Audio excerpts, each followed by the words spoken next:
नमस्कार दोस्तों, स्वागत है आपका मेरे चैनल पर। कैसे हैं आप सब? आशा करती हूँ कि आप सब अपने घर पे अच्छे होंगे। और जैसा कि आप देख रहे हैं, आज का मेरा टॉपिक है कि हम मिट्टी को उपजाऊ कैसे बनाएं। सर्दियों के लिए, जैसे कि सर्दियां आने वाली हैं दोस्तों, उसके लिए सब्जियां लगाने के लिए हमें हेल्दी मिट्टी की आवश्यकता है। तो उसके लिए मैंने पहले से ही तैयारी करके रखी हुई है दोस्तों। जैसा कि आप देख रहे हैं, एक कोने में छत पे मैंने लगभग अप्रैल के महीने में मिट्टी मैंने एक कोने में लगा के रख दी थी। और आप भी ऐसा ही कर सकते हैं दोस्तों। मिट्टी बनाने का काम कोई एक दिन का काम नहीं होता। कुछ मिट्टी मैंने पहले से ही तैयार करके गमलों में गर्मियों के फल फूल और सब्जियां लगाई थी। पर कुछ मिट्टी मैंने एक कोने में रख के उसकी कई लेयर बनाई ताकि वो हेल्दी मिट्टी बन सके। एक लेयर मैंने नीचे पत्तों की बिछाई इस कोने में, उसके ऊपर फिर मिट्टी की एक लेयर, फिर गोबर के खाद की एक लेयर, फिर मिट्टी, फिर पत्ते जो कि गार्डन में यूज कर रहे थे हम, और जो गार्डन से हमारा रॉ मटेरियल निकलता है, सूखे पत्ते, वो, फिर मिट्टी की कई तय, ऐसे ऐसे करके मैंने मिट्टी, गोबर, रेत, ये सब एक जगह लेयर बाय लेयर बिछा के मैंने अप्रैल के महीने में ये एक कोने में लगा दिया था। अब लगभग 6 महीने हो गए हैं दोस्तों, और अब मेरा समय आ गया है सर्दियों के लिए मिट्टी तैयार करने का। और जैसा कि आप देख रहे हैं, उस दौरान अप्रैल के बाद भयंकर गर्मियों के बाद बरसात आई, और अब बरसात आके चली भी गई। और अब मैं इस मिट्टी को देखने का काम शुरू कर रही हूँ कि ये तैयार हुई है या नहीं। और जैसा कि आप देख रहे हैं, मिट्टी को जैसे ही मैंने पलटा, नीचे से जो पत्ते थे वो अच्छी तरह से डिकम्पोज होके निकले हैं। गोबर का खाद था, जो गोबर था वो अच्छी तरह से खाद बन गया है।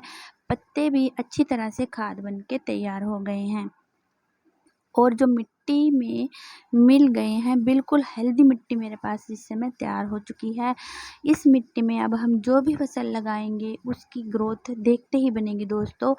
इसमें मिट्टी में अब अलग से कुछ भी खाद या नीम खली या पत्ते की खाद या वर्मी कंपोस्ट कुछ भी मिलाने की ज़रूरत नहीं है दोस्तों।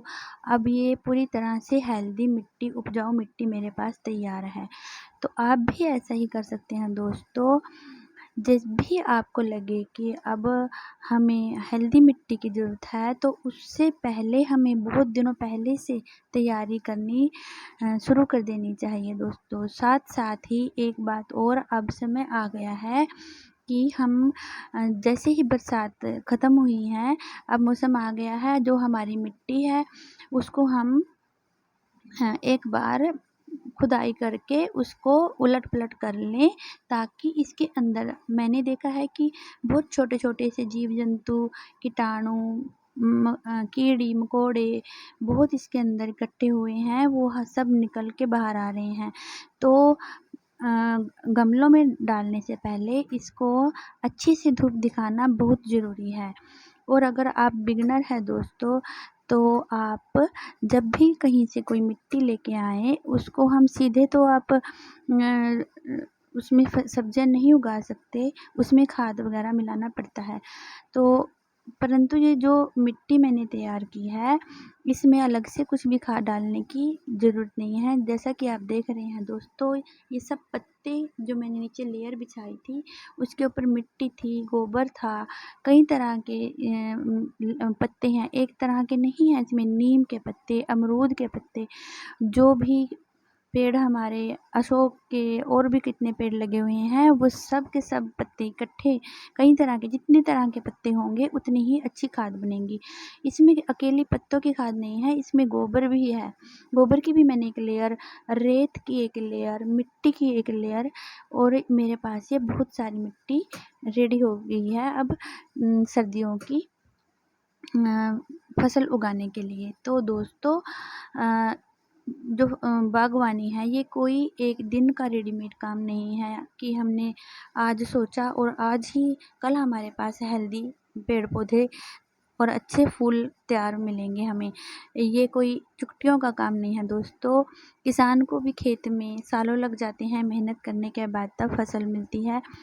तो मैंने जैसा कि आप देख रहे हैं ये मिट्टी लगभग 6 महीने में डिकम्पोज़ होके तैयार हो चुकी है और ये एक तरफ जो ढेर लगा हुआ है सूखे पत्तों का, इसको भी मैं अब जब ग्रो बैग या गमले हम फिल करेंगे उसको नीचे एक लेयर इन सूखे पत्तों की लगा देंगे।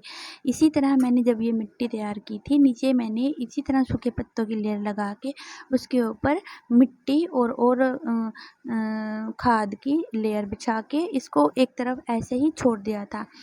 जितनी देर तक आप मिट्टी को छोड़ेंगे दोस्तों, जितनी देर तक भी आप मिट्टी को खुला छोड़ेंगे दोस्तों और उसको आराम करने देंगे, क्योंकि मिट्टी भी थक जाती है ज़्यादा फसल उगा के, तो उसको कुछ समय के लिए आराम करने देना चाहिए दोस्तों। और उसमें ताकि उसमें पोषक तत्व दोबारा से इकट्ठे हो सकें, उसके लिए हमें उसमें खाद वगैरह और सूखे पत्ते मिला के एक साइड में कुछ समय के लिए उसको कोने में आराम करने दें।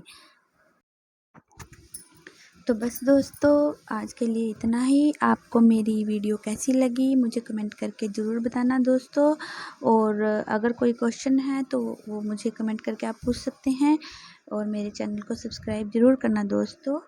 Have a nice day.